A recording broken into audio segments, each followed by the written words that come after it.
Hello and welcome to your favourite channel Braino solutions. देखो, आज हम सबसे पहले देखते हैं कि पॉलीगन्स क्या होता है। ठीक है, पॉली का मतलब क्या होता है? मेनी, बहुत सारे को पॉली बोलते हैं। ठीक है, और गन्स का मतलब तुम्हारा साइड्स होता है या एंगल्स बोल सकते हो। ठीक है, तो इसका मतलब क्या होता है कि ऐसा क्लोज फिगर जो सिर्फ और सिर्फ लाइन सेगमेंट से बना हो। ठीक, तो देखो लाइन सेगमेंट क्या बताया था, किसी दो पॉइंट्स के बीच में स्ट्रेट टू लाइन बना, तो शॉर्टेस्ट पाथ जो होता है तुम्हारा लाइन सेगमेंट होता है। ठीक है, फिर एक और ऐसे कर दो, इसको तुम क्लोज कर दो, कहीं से भी कैसे भी जाओ और इसको तुम क्लोज अगर ये हो गया तो ये तुम्हारा पॉलीगन बन जाएगा। ठीक है, तो ये एग्जाम्पल है तुम्हारा पॉलीगन का। और कुछ बना के देखते हैं। ठीक है, जो तुम्हारा दिल चाहे, जैसी भी स्क्रिबलिंग करनी है, कुछ भी करना करो, लेकिन उसको एक तो सारे के सारे लाइन सेगमेंट्स होने चाहिए। ऐसा ये अब तुम्हारा पॉलीगन नहीं है। क्यों? क्योंकि ये जो है लाइन सेगमेंट नहीं है, ये कर्व हो गया। ठीक है, ये पॉलीगन कम बनता अगर तुम इस कर्व को हटा के यहाँ पे एक लाइन सेगमेंट दे दो, स्ट्रेट लाइन कर दो, तो ये तुम्हारा पॉलीगन हो जाएगा।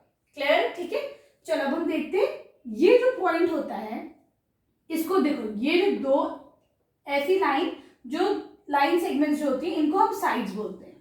ठीक है, यहाँ पे जितनी लाइन सेगमेंट्स होंगी वो उतनी साइड्स हो जाएंगी। क्लियर है? यहाँ पे कितनी साइड्स है? 1 2 3 4 5 6, यहाँ पे 6 साइड्स है। क्लियर? ठीक है, अब तुम देखो कि दो साइड्स यहाँ पे मिलती हैं, उसको क्या बोला जाता है? इस पॉइंट को बोला जाता है वर्टेक्स। ठीक है, इसको वर्टेक्स बोला जाता है। ठीक, अब देखो यहाँ पर एक तुम्हारा पॉलीगन है। ठीक, ऐसे दो साइड जिनका एक एंड पॉइंट शेयर कर, देखो ये वाली साइड और ये वाली साइड एक एंड पॉइंट है, तो इन दोनों साइड्स को हम बोलेंगे एडजेसेंट साइड्स। ठीक है, ऐसी दो साइड जिनका एक कॉमन पॉइंट हो, ठीक है, वो एडजेसेंट साइड्स हो गई। ठीक, और ऐसी दो साइड्स जो शेयर ना कर रही हो एक एंड पॉइंट, वो ऑपोजिट साइड्स हो गई, जैसे ये वाली और ये दोनों ऑपोजिट साइड्स हो गई। ठीक है, क्लियर है? अब देखो डायगोनल क्या होता है। डायगोनल का मतलब होता है, तो चलो यही बनाते हैं हम। सपोज करो हमने एक स्क्वायर बनाई, एक पॉलीगन है। ठीक है, दो ऑपोजिट साइड्स के एंड पॉइंट को तुम ज्वाइन करो। ठीक है, यहां से इसको ज्वाइन करा, तो देखो ये O, ये A, ये B, ये C, तो एक डायगोनल OA हो गई, एक डायगोनल BC हो गई। ठीक है, क्लियर है? लेकिन तुम एडजेसेंट साइड्स को अगर ज्वाइन करती हो, मानो ये एडजेसेंट साइड्स है, ये O है, ये B है, ये A है। ठीक है, तो मैं अगर OA को ऐसे करती हूं तो ये डायगोनल नहीं होगा। ठीक है, डायगोनल कैसे होगा कि जो हमारे वर्टेक्स होने चाहिए वो ऑपोजिट होने चाहिए। जैसे OA, ये तुम्हारा ऑपोजिट वर्टेक्स है, इसलिए ये डायगोनल बना। ठीक, मैं अगर AB को ज्वाइन करती हूँ, क्या डायगोनल बनेगा? नहीं बनेगा। क्यों? क्योंकि ये जो है एडजेसेंट वर्टेक्स है ना। वर्टेक्स कैसे होने चाहिए जब ज्वाइन हो? ऑपोजिट होने चाहिए। जैसे मैं इन दोनों को ज्वाइन करती हूँ तो मुझको एक डायगोनल मिलेगा। क्लियर? समझ में आई यहां तक की बात? चलो अब हम चलते हैं आगे। अब देखते हैं एंगल्स क्या होता है।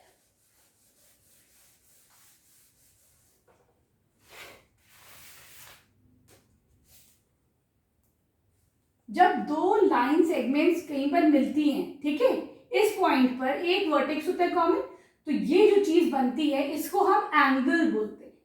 क्लियर है? ठीक है, अब देखो एंगल्स कितने तरीके के होते हैं। एंगल्स 3 तरीके के होते हैं। ठीक, एक एंगल ऐसा होता है भाई तुम्हारा, एक एंगल ऐसा होता है तुम्हारा, और एक एंगल कुछ इस तरीके का होता है। ठीक है, ब्रॉडली अगर हम इसे क्लासिफाई करते हैं तो। ठीक है, देखो एंगल्स जो 90 डिग्री से छोटे होते हैं हम इनको एक्यूट एंगल बोलते हैं। ठीक है, अब कैसे याद रखेंगे कि 90 से छोटा है तो एक्यूट है? तो देखो जैसे छोटे बच्चे होते हैं वो क्यूट होते हैं, तो इसीलिए याद रखो जो 90 से छोटा है वो एक्यूट एंगल हो गया। ये तुम्हारा एंगल बना। ठीक है, ये 90 से छोटा है, अपना वो रखो, प्रोडक्टर रखो, तो 90 कब बनेगा? यहाँ पे देखो 90 डिग्री बन रहा है। अच्छा, हमेशा याद रखना, अगर मैं कुछ कोई भी ना बोले, एंगल के साथ एक ऐसी लाइन बना दे, एंगल है ये तुम्हारा, यहाँ पे ये ऐसा बना दे, इसका मतलब कि तुम्हारा 90 डिग्री एंगल है। कोई नहीं भी बोल रहा है तो भी ये 90 है, जिसमें ऐसी स्ट्रेट दो लाइंस बन जाएंगी। क्लियर है? ठीक है, तो देखो ये तुम्हारा 90 डिग्री फॉर्म हो रहा है यहाँ पर, इसको क्या बोलते हैं? Right angle. ठीक है, पूरा लिख लो। चलो RIGHT, राइट एंगल। ठीक, ऐसे एंगल जो 90 से बड़े हैं, ठीक है, जैसे 91, 92, इनको क्या बोलते हैं, 110, 120, इनको बोला जाता है ऑब्ट्यूज एंगल। ठीक है, याद रहेगा ऑब्ट्यूज एंगल। चलो थोड़ा सा और देखते हैं। अगर मानो ये हमारा 90 से बड़ा होते होते ये हमारा 180 पे पहुंचा, ठीक है, तो इसको क्या बोलेंगे इस एंगल को हम। और देखो 180 पे कैसे पहुंचेगा, ये 180 डिग्री हो गया, पूरा स्ट्रेट लाइन 180 फॉर्म करता है, तो इसको हम बोलते हैं स्ट्रेट एंगल। ठीक है, ये हो जाएगा स्ट्रेट एंगल। ठीक है, क्लियर है। चलो अब देखो अगर 180 से भी बड़ा है तो ये वाला एंगल हो गया कि नहीं हुआ, 180 यहाँ था, लेकिन ये एंगल तो 180 से भी बड़ा है, इसको बोलते हैं रिफ्लेक्स एंगल। ठीक है, ये एंगल का रिप्रेजेंटेशन होता है। ठीक, सही। चलो अब देखते हैं, अगर ये एंगल यहीं पे शुरू होकर यहीं पे खत्म है, कहीं जा ही नहीं रहा है, ये O पॉइंट है, ये B पॉइंट है, यहां से शुरू हुआ यहीं से खत्म हो गया, इस एंगल को तुम क्या बोलोगे, this is your zero angle. ठीक है, अच्छा अब देखो ये ऐसे घूमता घूमता ये फिर यहां तक आ गया, यहां से शुरू हुआ था, ये घूमता घूमता यहीं पर आ गया, ये जीरो एंगल तो नहीं है, ये कितना एंगल है, this is a complete angle. इसको क्या बोलते हैं, कंप्लीट एंगल। कंप्लीट एंगल कितने का होता है, 360 डिग्री। स्ट्रेट एंगल कितने का होता है, इसका मेजरमेंट 180 डिग्री। ठीक है, समझ में आ रही है बात। चलो अब हम देखते हैं ट्रायंगल्स के बारे में थोड़ा सा। अगर मैं किसी भी 3 साइड से एक पॉलीगन बनाती हूँ, मतलब एक क्लोज फिगर बनाती हूँ जिसमें 3 साइड, जो 1 2, इसको ज्वाइन कर दो, क्या बन के आ रहा है, ये तो मुझे ट्रायंगल लग रहा है। ट्रायंगल 3 है ना, इसमें 3 एंगल है, कैसे, 1 2 3, तो इस फिगर को हम ट्रायंगल बोलते हैं, है कि नहीं। ठीक है, ट्रायंगल में देखो एक ये वर्टेक्स है A, दूसरी वर्टेक्स है B, तीसरी वर्टेक्स है C। इसके साइड जरा देखते हैं, साइड्स क्या क्या है, एक साइड है AB, दूसरी साइड बताओ BC। वेरी नाइस, तुम लोग भी बोलो साथ में, थर्ड साइड क्या है, CA।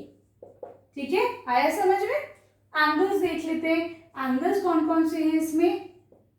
एक एंगल है ये वाला एंगल, लेकिन इसको बोलेंगे कैसे, ये थोड़ी ना कहेंगे ये वाला एंगल, नहीं बोलेंगे ना, कैसे बोलेंगे, ABC, बीच में आ जाएगा B। ठीक है, एंगल ABC, जो बीच वाला एंगल होता है वही एंगल होता है। ठीक है, आगे बढ़ो, ये वाला एंगल है C, चाहे इसको BCA बोल दो या फिर ACB बोल दो, बीच में C आना चाहिए। ठीक है, तो चलो हम बोल देते हैं एंगल BCA। आगे बढ़ते, ये वाला एंगल कैसे पढ़ोगे इसको, एंगल CAB। ठीक है, कोई अगर ये भी लिखता है ना एंगल BAC, तो भी ये एक ही बात है, यही एंगल के बारे में बात हो रही है। ठीक, आया समझ में। चलो अब हम थोड़ा सा देखते हैं अपना अगला टॉपिक, क्वाड्रिलेटरल्स क्या होते हैं।